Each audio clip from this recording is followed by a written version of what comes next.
पूर्व काल की बात है। बैकुंठ लोक में जय विजय नामक दो द्वारपाल थे। एक बार उन्होंने शौनक आदि बालक ऋषियों को बैकुंठ में जाने से रोक दिया था। उन्हें लगा कि बालकों को भला भगवान के पास क्या काम है।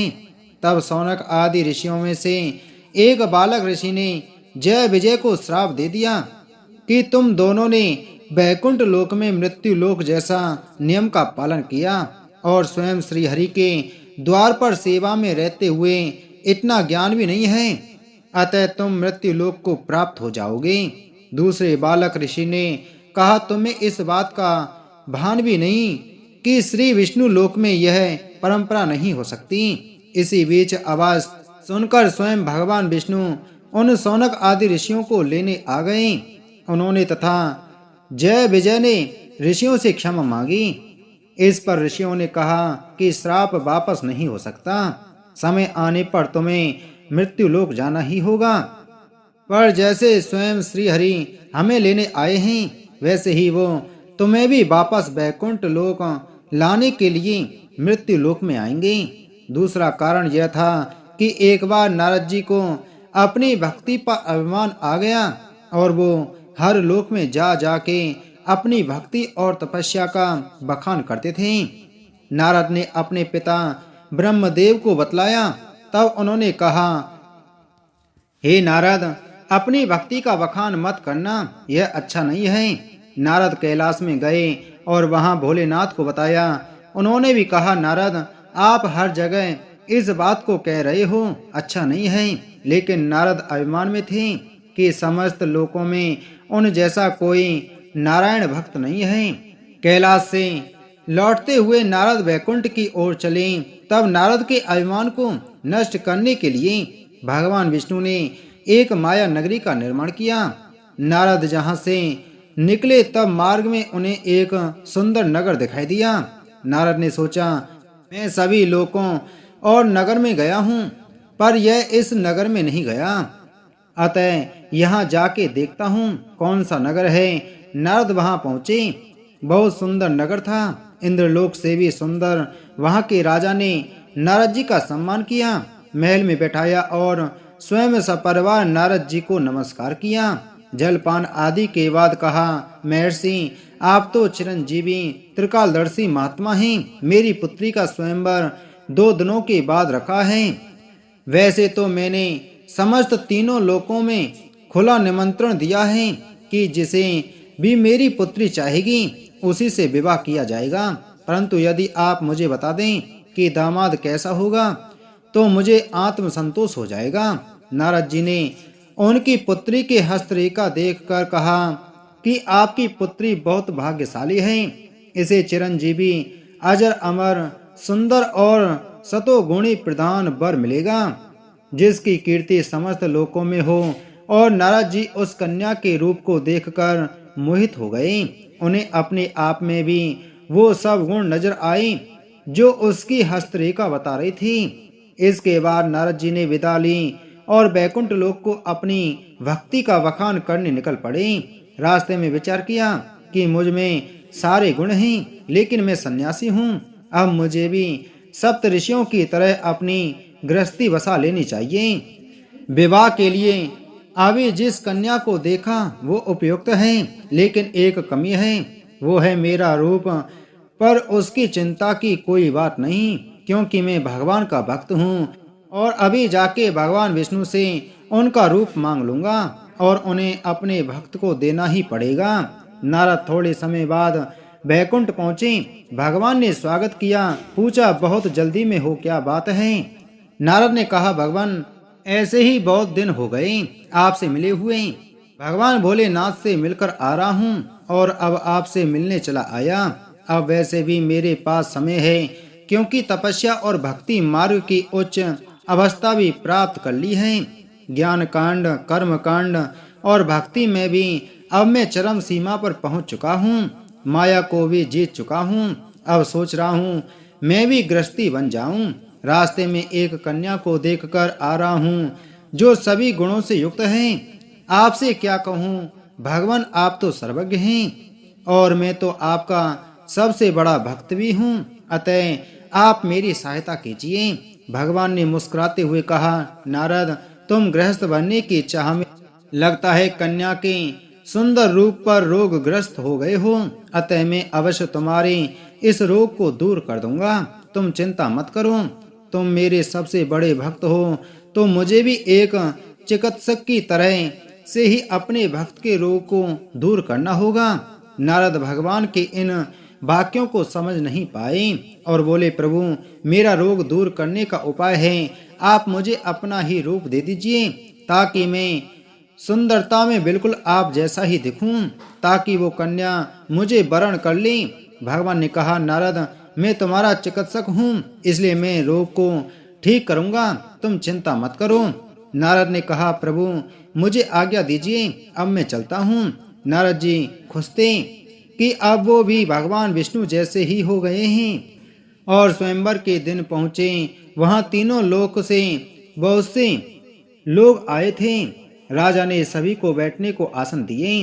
नारद जी ने अनुमान लगाया, पिछली बार राजा ने मुझे महर्षि कहकर चरण धोए, पर आज सिर्फ सामान्य तरीके से प्रणाम करके आसन दिया। इसका मतलब भगवान ने मुझे अपना रूप दे दिया, तभी तो ये राजा आज मुझे नहीं पहचान सका। स्वयंवर आरंभ हुआ। कन्या अपने लिए वर का चयन करने के लिए एक तरफ से आगे बढ़ी और नारद जी एक दो बार अपनी जगह से खड़े हुए, कन्या का ध्यान अपनी तरफ आकर्षित करने के लिए। और जैसे ही वो पास से निकली तो नारद जी अपनी गर्दन को आगे की तरफ झुका के खड़े हो गए, लेकिन कन्या आगे बढ़ गई और एक अन्य दिव्य पुरुष के गले में जयमाला डाल दी। कन्या का विवाह उनसे संपन्न हुआ। विवाह के बाद दो शिवगण जो वहां आए थे, वो नारद जी को देखकर बोले, आप क्यों बार बार उछल रहे थे? नारद को उनकी बात पर बहुत गुस्सा आया और बोले, मूर्खों, हंस क्यों रहे हो? जानते नहीं मैं कौन हूँ? वो ये तो पता नहीं कौन हो, पर देखने पर लगते एकदम बंदर हो, वो बंदर जो मृत्यु लोक पर पाए जाते हैं। नारद ने अपना मुंह जल में देखा तो बानर का सा मुंह का नजर आया। शिवगण फिर बोले, क्यों लग रहे हो ना मृत्यु लोक के बंदर? और पुनः जोर से हंसे तो नारद जी को और अधिक क्रोध आ गया और उन्हें श्राप दे दिया कि तुम दोनों शिवगण हो, कैलाश में रहते हो और मेरा उपहास करते हो। नारद का उपहास करके कहते हो मृत्यु लोक का बंदर, इसलिए तुम्हें श्राप देता हूँ। तुम मृत्यु लोक में जाओगे और वो भी राक्षस कुल में, और फिर बंदर ही तुमको पीटेंगे। इसके बाद नारद जी गुस्से से बैकुंठ लोक की ओर तेजी से बढ़े। उन्हें भगवान विष्णु पर बहुत गुस्सा आ रहा था। रास्ते में वहीं कन्या और वर भी विवाह के बाद जा रहे थे। जैसे ही नारद ने बारात क्रॉस करते हुए आगे निकले, वर ने पूछ लिया, अरे नारद जी, कहाँ को चले? इस प्रश्न से ही नारद को गुस्सा आ गया और थोड़ा रुक के बोले, ओह, तो आप हैं, अब मैंने पहचान लिया है आपको, आप विष्णु भगवान हैं। इतना बड़ा खेल, वो भी मेरे साथ। मैंने आपको इस कन्या के बारे में बतलाया, जानकारी दी और आपने इस कन्या के रूप गुणों की चर्चा मुझसे ही सुनकर मुझे ही छला और खुद रूप बदलकर दूसरा विवाह इस कन्या से किया। इसके बाद नारद जी ने श्री हरि को भी श्राप दे दिया, जैसे मैं पत्नी के वियोग में हूँ वैसे ही आपको भी श्राप देता हूँ कि आप भी पत्नी के वियोग में दुखी रहेंगे, वो भी मृत्यु लोक में, क्योंकि असली वियोग तो क्या होता है वही पता चलेगा और आप पत्नी के वियोग में मेरी तरह ही भटकेंगे। भगवान ने कहा, नारद, आपने श्राप दिया, इसे स्वीकार करता हूँ। और फिर अपनी माया हटा दी। तब नारद ने देखा कुछ भी नहीं था, वो नगर न वो कन्या। नारद ने कहा, यह क्या हुआ? भगवान ने कहा, तुमने ही कहा था नारद कि माया को जीत चुके हो, इसलिए तुम्हारी परीक्षा ले रहा था। नारद ने श्री हरि से क्षमा मांगी और भगवान विष्णु अदृश्य हो गए। इसी बीच वहां शिवगण भी आए और उन्होंने नारद जी से अपराध क्षमा करने को कहा। नारद ने कहा, साप मिथ्या तो नहीं होगा, अतः राक्षस तो तुम होगे ही, लेकिन इतना और कर देता हूँ कि तुम इतने पराक्रमी राक्षस होगे कि स्वयं भगवान श्री हरि ही तुम्हारे उद्धार के लिए आएंगे। इसके अतिरिक्त तीसरा योग था प्रताप भानु, जो चक्रवर्ती राजा होने के लिए लालच में ब्राह्मणों के शाप का शिकार हो जाता है, जिसकी कथा आगे आएगी, जो सीता जी के जन्म से भी जुड़ी है। इन तीनों श्राप जय विजय, शिवगण और प्रताप भानु से और इन सभी के अंश के रूप में प्रकट हुआ रावण। प्रताप भानु का राजसी गुण, शिव गणों का तामसी गुण और जय विजय का भक्ति का गुण, इन तीनों व्यक्तियों के गुणों की प्रधानता के लिए जन्म लिया रावण ने। बाल्यकाल में ही रावण ने चारों वेद पर अपनी कुशाग्र बुद्धि से पकड़ बना ली।